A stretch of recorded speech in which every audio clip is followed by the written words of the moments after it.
Joining us to talk about negative interest rates is Chief Economist Carl Tannenbaum. So we're seeing negative interest rates in some European countries. What's going on? Many European countries have continued to struggle even 8 years after the financial crisis. And negative interest rates, in theory, are a way to make borrowing cheaper.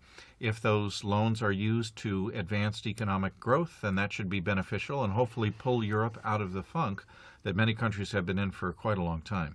When rates fall below zero, will this help the European economies? I'm going to give you a typical economist answer, and that is it depends.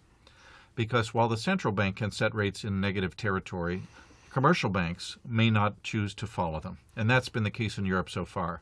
Wanting to avoid the shock of negative interest rates, European banks have held their own client rates still at positive levels, and so it hasn't really resulted in any renewal of credit extension. Is this creating, from a saver's standpoint, an incentive just to hang on to cash?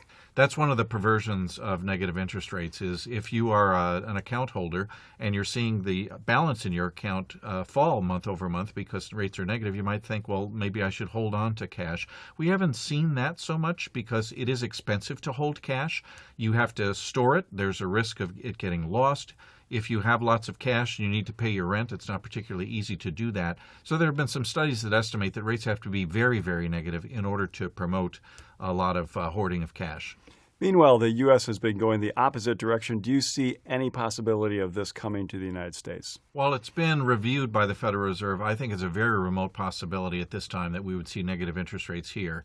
Based on our economic fundamentals, it looks like the Fed is more likely to be raising interest rates because we're doing relatively well.